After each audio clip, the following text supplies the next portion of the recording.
quanto sta filando tutto, e la cosa bella è che poi lasceremo in eredità a chi verrà dopo tante strutture. Ad esempio qua in Cadore chi poi farà Venezia Cortina si risparmia almeno mezz'ora grazie alle gallerie e alle varianti che abbiamo fatto, così come a Milano il villaggio olimpico, che in queste ore è paraolimpico, dall'anno universitario, da settembre, dal 1° settembre, invece di 1700 atleti ospiterà 1700 studenti fuori sede a Milano, con un prezzo convenzionato con 500 posti letto a meno di 600 euro al mese.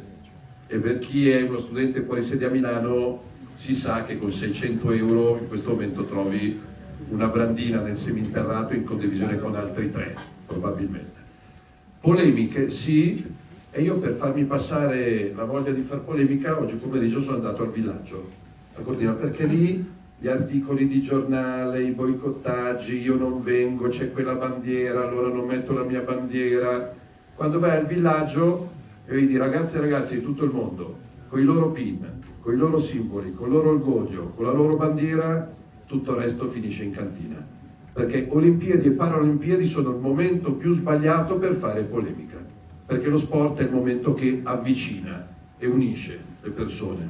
In bocca al lupo poi da lombardo, sono contento perché oggi le prime medaglie sono un mix di Lombardia e Trentino, con un pezzo di Val Camonica, Val di Fiemme e Val di Fassa, e quindi siccome sono le prime Olimpiadi invernali diffuse sul territorio, quando abbiamo portato il dossier nel 2019 ci prendevano per matti. Dico, ma come le Olimpiadi ne hanno sempre fatti in un posto?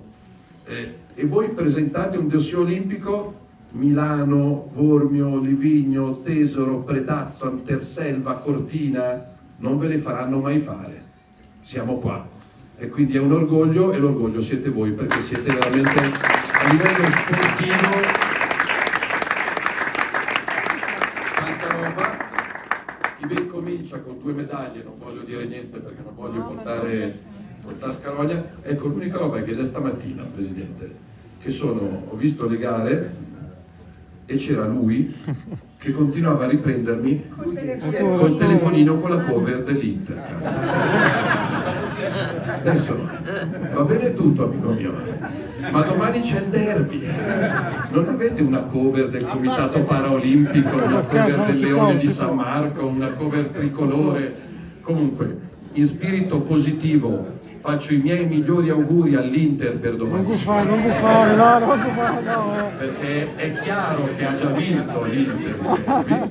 Però, a parte gli scherzi, devo dire che avendo vissuto 15 giorni di Olimpiadi, e non da spettatore ma da operaio fra gli operai, e avendo cominciato a vivere le Paralimpiadi, devo dire che visto l'impegno, la gioia, la fatica e il tifo, chiudo, mi ha colpito il tifo quando c'è stata la finale di hockey su ghiaccio, e poi torno a Milano a vedere anche l'hockey paraolimpico Stati Uniti-Canada, che c'era una rivalità della Madonna e si menavano mica poco, però sugli spalti i tifosi si abbracciavano. Quant'è diversa dal calcio, dove invece si menano. E quindi evviva le Paralimpiadi e in bocca al lupo. L'obiettivo, se riusciste a superare le 7 medaglie dell'altra volta, diciamo che non mi dispiacerebbe. In bocca al lupo a tutti.